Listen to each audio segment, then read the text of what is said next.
So this is probably one of the most nervous moments of me being on stage today because I'm going to introduce probably the world's best interview talk show host. Jordan Harbinger, or the Larry King of podcasting, is a Wall Street lawyer turned interview talk show host and a communications and social dynamic expert. He has hosted a top 50 iTunes podcast for over 12 years and received over 5 million downloads per month, making the Jordan Harbinger Show one of the most popular podcasts in the world. On his show, Jordan deconstructs the playbooks of the most successful people on earth and shares their strategies, perspectives, and practical insights. Some of his guests, including NBA legend Kobe Bryant, ex-executive chairman at Google Eric Schmidt, and co-founder of LinkedIn Reid Hoffman. Now, please join me in welcoming Jordan Harbinger.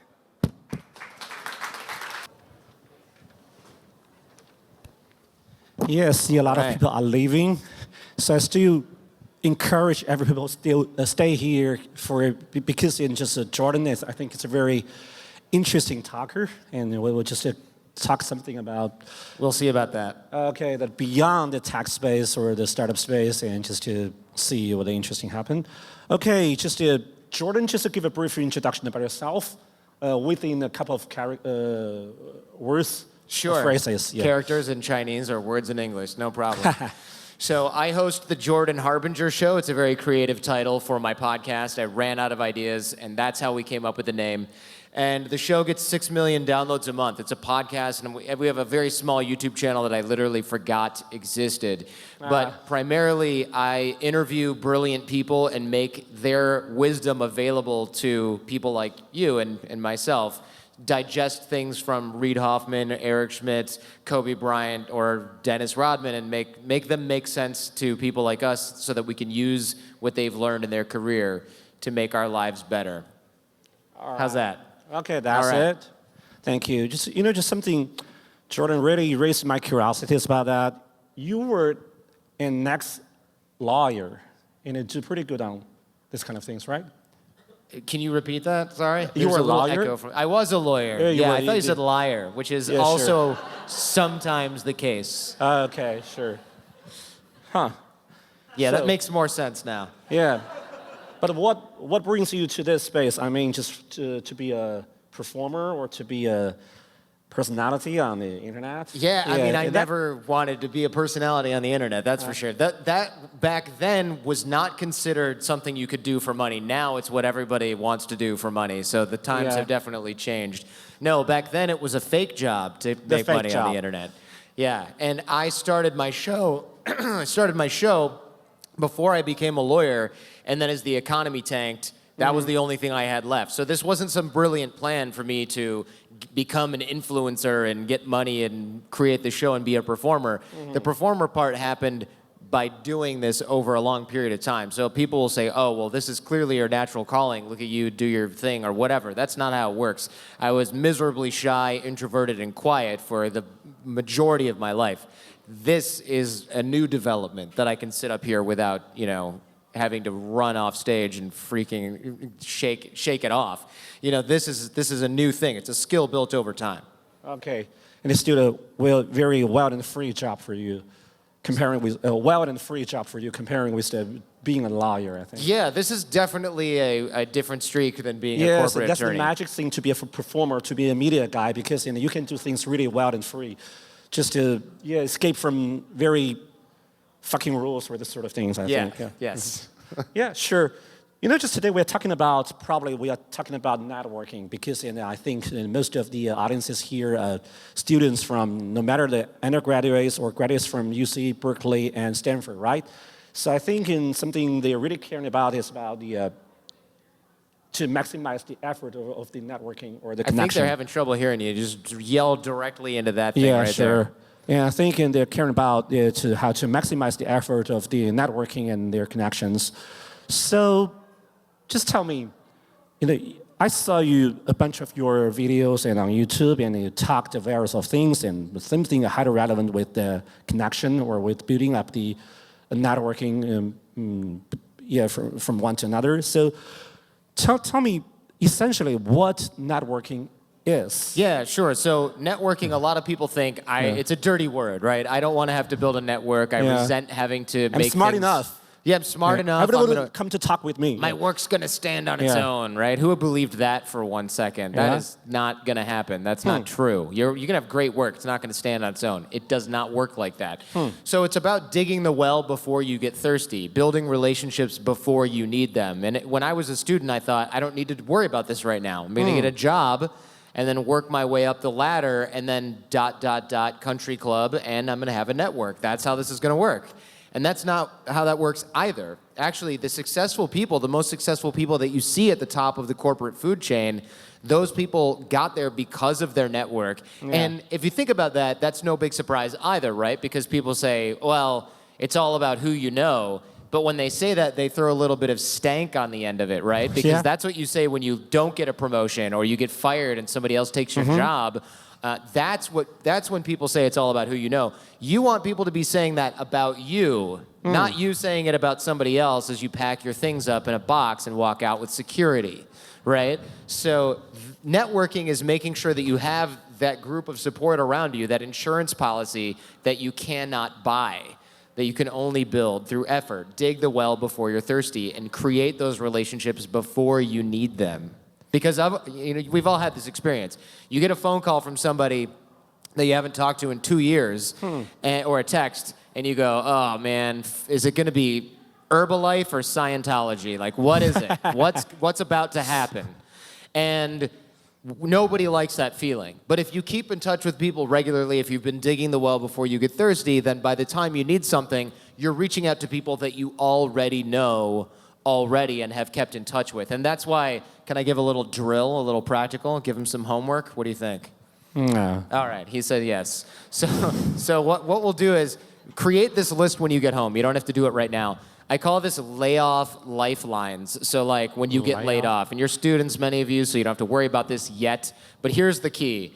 Make a list of the 10 or 15 people that you wish you had kept in touch with over time. And you're in school now. It's probably going to be a professor from a class that was really amazing and impactful for you. Maybe your academic advisor, your old boss, your friend's dad from when you were younger who ran a successful company, somebody like that. Doesn't have to be somebody who's famous or well-connected or anything. Just make that list of 10 or 15 people who you would call if you got fired from whatever job that you're going to get. Fingers crossed that won't happen to you. But just who would you call? Not just your parents. Who else would you call? Make that list of those people and reach out now when you don't need anything. Because if you call them when you need something, they're going to be like, that's what this is about. It's Herbalife/Scientology. Okay? But if you call them now and you say, I've done a bad job of keeping in touch, I'm trying to make sure that I'm reconnecting with people that were influential to me, that will help you. And then you keep in touch with them once every 6 months or so. If you ever need anything from them, you're not coming in cold. And that's a huge advantage. So make that list when you get home. It's gonna help you. Hopefully you'll never need it, but even still, you'll have reignited those weaker or dormant ties in your network, and that alone is worth the price of taking the time to do it. Okay, that'd be great. So just tell me a story about you recently interviewed Kobe Bryant. I did. I interviewed Kobe Bryant. Yeah, sure. Just tell me the story about how you built up the connection with Kobe. Yeah, sure. So, I mean, this kind of the close and this trustful connection. Yeah. Yeah. So a lot of people, when they watch interviews or when they listen to interviews on the Jordan Harbinger Show, they'll say like, "Oh, wow, it's like you're friends with him already. Did you know each other before?" Actually, not. And of course not. No, I don't hang out with Kobe Bryant. Not You nearly just as much shoot as we emails. should. What's that? You just shoot cold emails. That's right. Just shoot Kobe a quick text. The reason that happens is because I make an effort to know a lot about the people that I'm interviewing. Obviously, most journalists are supposed to do that. Not all of us do. Not to point any fingers. But we're supposed to know about the people we interview. And if you don't, you look like a schmuck. And so I tend to outwork everybody else when it comes to prepping for interviews. I'll spend 10 or 20 hours preparing. But the key takeaway here is not just, I'm so good at my job. The key takeaway here for you is that you should be doing this. You don't have to spend 10 or 20 hours. But you should be doing this with people that you have meetings with. It never ceases to amaze me. Somebody will ask me who I'm hiring or how I'm hiring. And my friends who are hiring for Deutsche Bank or Citibank or any other sort of tech fund, even guys like Reid Hoffman who have been on the show, I'll say, how do you hire? And they'll say, you'd be surprised. The people that come in here have done almost no work. They have no clue what we do, or they only know about one thing, or they only know about me as an interviewer. They don't know about the company, they don't know about the space. People are not necessarily putting in a lot of work, and you can really impress someone and generate connection if you know a lot about what they are doing, both in the workplace as well as their personal life. That's actually one of the sort of secret back doors to generating connection. At an event like this, or another event maybe where there's speakers involved, there'll be a line or there'll be questions after the talk. And what I know, that's a losing battle, right? Oh, I met you once at an event. I was at number 30 in line. Not going to be memorable. But if you reach out to the speakers before the event and you look at their personal interests, let's say on LinkedIn, you might find out that somebody has been to North Korea. That's totally random, right? Very few people have done that. What happens if you know about that? Well, now you have an interest in mind. You can reach out to them and say, wow, you've been to the Hermit Kingdom. That's really interesting. Have you seen these photographs? Have you seen this trip? Did you know Dennis Rodman went there? I'm sure you do. All these little news bits. Then when they meet you in person, you can say, I'm the one that emailed you about your trip to North Korea. Immediate connection. They remember you. They'll remember you when you follow up later, and it sets you apart from everybody else who just stood around waiting for them to get noticed. So always pick out a personal detail. It's always very visible on LinkedIn or other social media, and no, it's not creepy. If it's on LinkedIn, they want you to know about it. So you don't have to worry about knowing about something that is put on their freaking profile. That's why it's there. So use it. All right. Just to tell me more about how was your interview with Reid Hoffman? Yeah, he is the expert on networking, and he published books highly relevant on that.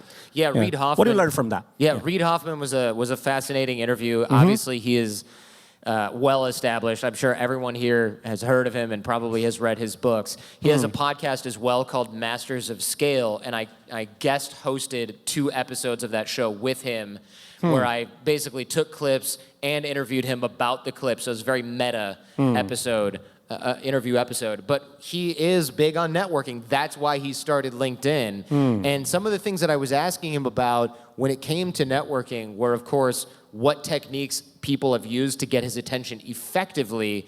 And of course, what are the creepiest things that people have done to get his attention, because everybody wants a good story. And part of what the creepy stuff doesn't matter, because nobody in here is going to be weird enough to do that. Like waiting in the parking lot for him to show up to work. Don't do that. Finding out where he likes to eat and hanging out there until he walks in. Don't do that. A lot of calling and trying to make an appointment, saying you're somebody else. Don't do that. Anything that requires deception is generally not going to be a good idea. And I know that should be self-evident, but there's one person in here who's right now crossing their idea off of their list based on this piece of advice. So don't do it. You heard it here first. But what he likes to do, and what he's been really good at in the past, is making sure that he understands the value proposition for the people that he's talking to. Now, for many people who've been in the working world for a while, this might seem obvious. However, one thing I've noticed, especially among students, not anybody in this group particularly, but especially younger folks, is there, and this is very human, by the way, we're often asking, what's in it for me, right? I need a job. I want to find out this bit of information. I need to figure out how I can get this thing that I want to be successful. That's very understandable and it's very human. However, if you are coming to me, I don't care what you want, and I'm not the only one, right? People that you're talking to, they might pretend to care what you want. They might even say they care what you want. But at the end of the day, we all kind of are looking out for number one, what's in it for me? Don't do that. You are not in a position of power in these interactions. You are not at all in a position of advantage. You have to be thinking about what other people want. This makes networking easier, though. It's not a disadvantage. It actually makes everything easier. So, for example, let's say we're at an event like this, and I need graphic design for my project, my website, for my product. If I walk around and I'm talking to somebody and they're not a graphic designer, and I'm looking for what's in it for me, I'm looking over their shoulder, I'm trying to end the conversation because they can't help me. However, that's going to be a very inefficient process of networking and meeting people. However, if I'm interested in what's going to help other people that I know, other people in my network, and I meet you and you're an attorney, now I might not need an attorney, but I'm going to, instead of what's in it for me, be thinking about how I can plug you into my network. Who can you help in my network? Who might I know that needs legal services? And conversely, what are you looking for? I want to elicit that information, and then I want to search my mental Rolodex for who can help you. So don't look at what's in it for you. Connect other people, other nodes in your network to each other. That's really easy to do. It makes every meeting an opportunity for you to help somebody else, and it's scalable.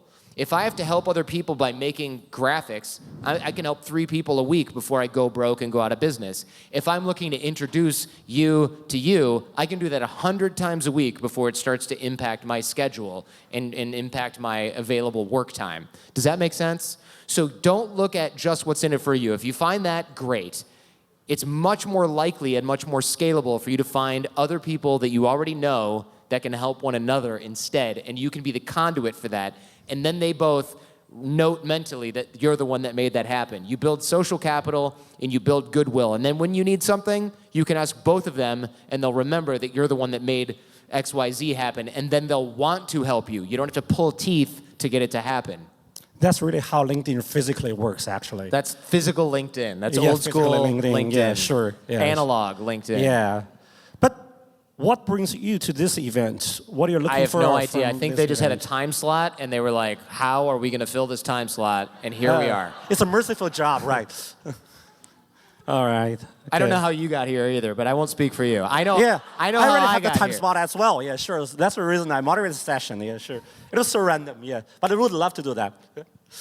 Yeah. So just give some kind of the tips for the students or the audiences, like how to, actually you've introduced it a lot, but just as more tips about how to maximize the effort of the networking. Or Definitely. Yeah. So one habit that here's the thing. A lot of people go, ugh, networking, I don't have time for this. Especially if you're starting up or you're starting a new job or you run a startup or a company, you're thinking, I have 100 things to do. For 99 of them, I have a roadmap. For one, this whole networking thing, I don't really know what I'm going to do. So it gets deprioritized until it never happens. And then you have no well dug once you get thirsty. That's a problem. So it's about consistency. But nobody wants to spend 2 hours a day networking. It sounds awful, makes me want to pull teeth, run through a window just thinking about having to spend that much time being fake online or talking with people. Nobody wants to do that, least of all me. So what it's about consistency, and it's about daily habits. And one of the things that I highly recommend is every morning around like 9 or 10 a.m. For many of you, that's like when you get up in the morning, so that should be easy to remember. For me, that was well before when I was in college, especially. But what I would do is grab my phone, take out your phone, and open up the text messaging app, scroll all the way to the bottom. That's like the dead zone of people you haven't kept in touch with, all those connections that have fell off. You haven't even saved half the numbers. Now, your ex is going to be in there. Don't worry about them for now. You can skip that one.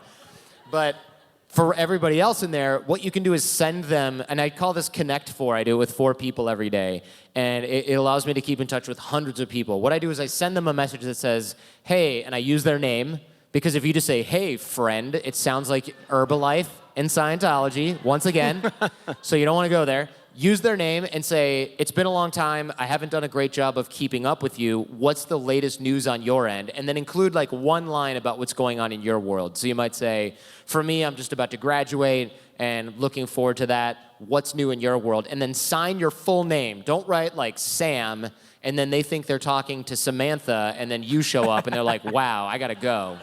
Okay, so sign your full name so they know who you are. And then here's the key. Before you sign off, you say, don't worry, no rush on the reply. I realize everyone is busy. And the reason that you say this is because people who are trying to sell you something, and often when we hear from somebody after 2 or 3 years or more, we think they're going to want something from us. When people are trying to sell or get something from us, they build urgency. It's a sales tactic. So they say, I have a great opportunity for you. Get back to me as soon as you can. And then that's what sounds salesy.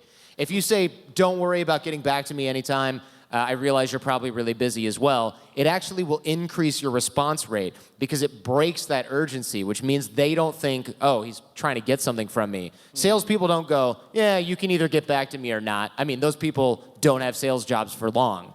So what you want to do is seem as unsalesy as possible so that your response rate increases. And I tracked this on a spreadsheet like the good nerd that I am, and my response rate went from about 40% up to upwards of 70% when I started breaking that urgency. So every day, text message app open, make sure if you don't know what time zone they're in, 10 a.m. is a good time because even if you get it wrong and they're in Hawaii, they're not like, delete my number, it's 5 o'clock in the morning.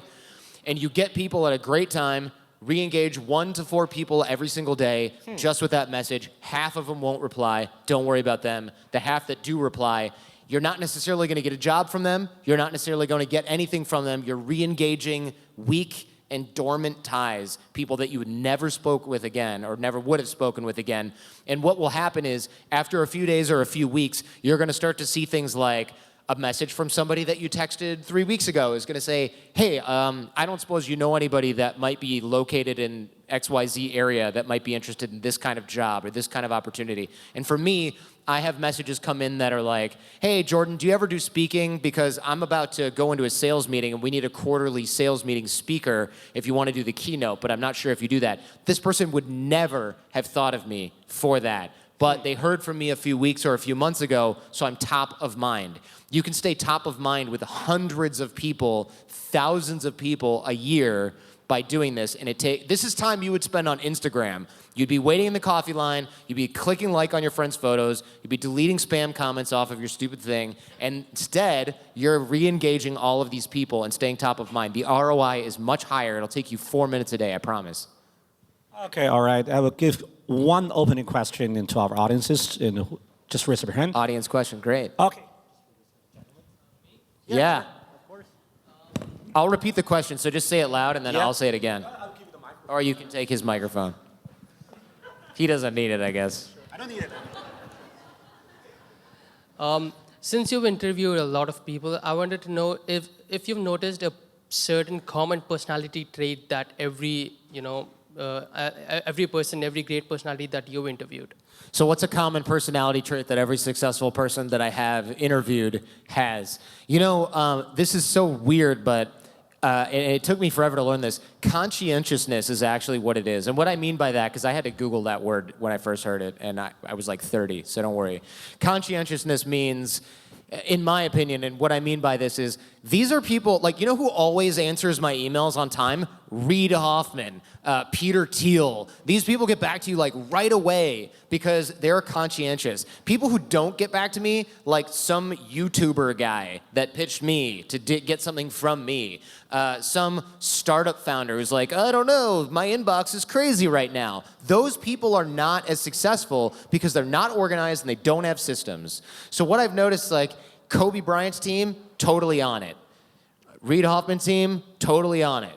Peter Thiel's team, totally on it. Eric Schmidt's team, totally on it. Somebody who's a space cadet, has not achieved anything, can't get a response, pulling teeth. It's like calling the phone company, calling the electric company. So the common personality trait is not acting so busy and so important that you can't get back to people. It's having systems and people in place so that all of these loose ends are seemingly tied up. I don't know anybody that is highly successful that seems to have an inbox that's a giant mess and doesn't know what they're going to be doing from minute to minute. They plan their days out in advance, and they're really good at communication. So even if you are not there yet, you can at least fake being conscientious and successful by being on top of your communication and being professional in the way that you do it. Does that make sense? I know that's a weird thing because you'd think it'd be a great super revelatory habit, but it turns out that being conscientious and being considerate is actually really rare these days. So if you can do it at scale, you're onto something.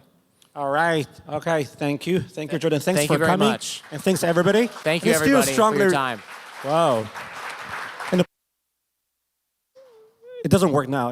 I still strongly recommend you to subscribe in his podcast on Apple or YouTube. Thank you. Yeah, so any podcast app. I also have a YouTube channel that nobody looks at, but it's a podcast. It's audio. You can do it while you drive. Thank you very much, everybody.